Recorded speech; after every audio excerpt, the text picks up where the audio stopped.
What's up guys, my name is Ryan and I recently returned from a trip to the beautiful country of Austria and I want to show you my favorite places. So here's my Austria top 10.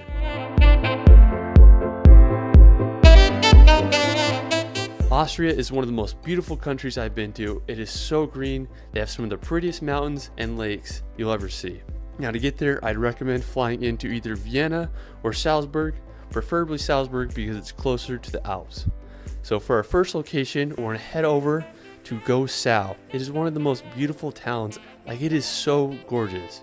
When you think about the European Alps, this is it. It had some of the prettiest churches I've ever seen. There was hardly anybody. I had the whole place to myself. It was absolutely beautiful. So I definitely recommend taking a little pit stop here if you're near Hallstatt. Alright, so after Grossglockner, we're going to head up the road 15 minutes to see the Grossglockner Lake.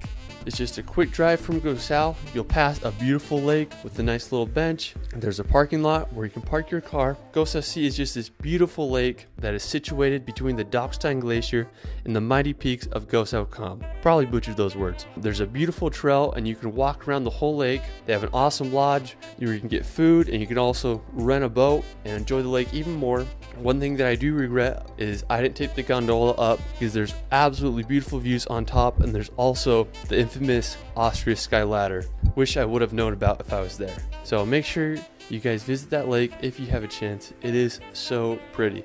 Alright, so after Grossglockner, we're going to head over to the Grossglockner High Alpine Road. It's the highest road in Austria at 2,504 meters. And it's one of the highest in Europe. It's named after Grossglockner, which is the highest peak in Austria at 3,798 meters. When I was there, I slept at the base of the mountain and I woke up around 6 a.m. to catch the sunrise. It cost me about 35 euros to enter the park. I was absolutely shook by the beauty and the colors of the mountains when I reached the top. The roads were a little scary, but nothing too crazy. After enjoying Grossglockner, I made the short drive over to the Pasteurized Glacier. It's the biggest glacier in Austria. They had a nice parking garage and I found this trail that led to the base of the glacier. So I hiked down to the bottom and the glacier was so cool. I loved the lake at the bottom. It was so gray and so pretty. The surrounding mountains are absolutely huge. You're able to see the Grossglockner mountain there. And I just had a good time having it all to myself. So definitely a really cool place to visit if you're in the Grossglockner National Park. Alright, so after Grossglockner and Pasteurized, we're going to head over to Krimml Falls. So these are the highest waterfalls in Austria at 300 meters high. There are 3 stages to the waterfall, the biggest being over 140 meters. So the entrance fee is about 4 euros and it's about a 30-minute hike to the lowest waterfall, which is the biggest and most impressive in my opinion. You can also hike to the top if you're feeling like an adventure. There's a nice little lodge where you can have lunch. If you like waterfalls, I definitely recommend visiting Krimml Falls. Alright, so after Krimml Falls, we're going to head over to the beautiful town of Hallstatt. When you see Hallstatt for the first time, it feels like a fairy tale. It's located on Lake Hallstatt and it has the beautiful mountains surrounding it, and the town is just so beautiful. It's famous for its 16th century Alpine style houses. Hallstatt used to be a salt mining village, but now it's a very popular tourist destination. To get there, it's about an hour drive from Salzburg. You drive through a tunnel to get to the town. I'd recommend going there and walking around enjoying the beauty of the town. Alright, so after Hallstatt, we're going to head over to Wolfgang Lake. It's about an hour drive from Salzburg. I stumbled upon this lake on my way to Hallstatt. I was just blown away by the mountains and the color of the water. It literally felt like I was on the ocean. They had like these boats in the water and it was just so beautiful. Found a nice little pit stop off the side of the road where I was able to get a panoramic view of the area and it was just so freaking cool. I definitely recommend hanging around Lake Wolfgang if you get a chance. So after Lake Wolfgang, we're going to head up to the nearby Schaeffer Mountain. So you can take a ferry from St. Gilgen and then take a steam train up to the mountain.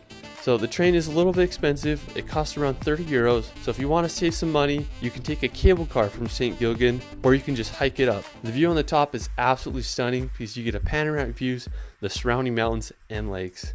There are some cafes where you can get some lunch and enjoy the beautiful views, and you can just hike around the area. It is so pretty. So after Schaeffer, we're going to head over to the Zillertal Alps. This is the furthest destination in the video, being over a 4-hour drive from Salzburg. It's right on the Italian-Austrian border. One of the coolest places in the Zillertal Alps is the Upper Air hike. It's a hike that goes up to a peak of over 11,000 feet high, but on the way there, there's a bridge that has an absolutely gorgeous view of the lake below. This bridge is super famous all over social media. If you keep walking up the trail, there's also a nice little mountain hut where you can get some food and enjoy the view below. There's also a super cool dam on that lake, and it's just a really beautiful place with amazing views.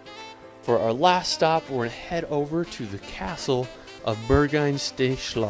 When I was driving back to Vienna, I saw this from the highway, so I decided to pull off the road and get as close as I could to this castle. It's believed to be built in the 12th century. It has 5 round towers, and it's just an absolutely magical place. What's awesome is it's free to enter, and you just hike there, and you can go whenever you want. Alright, that is it for my favorite places in Austria. Hope you guys enjoyed it. Anyways, it's Ryan, and we will see you later.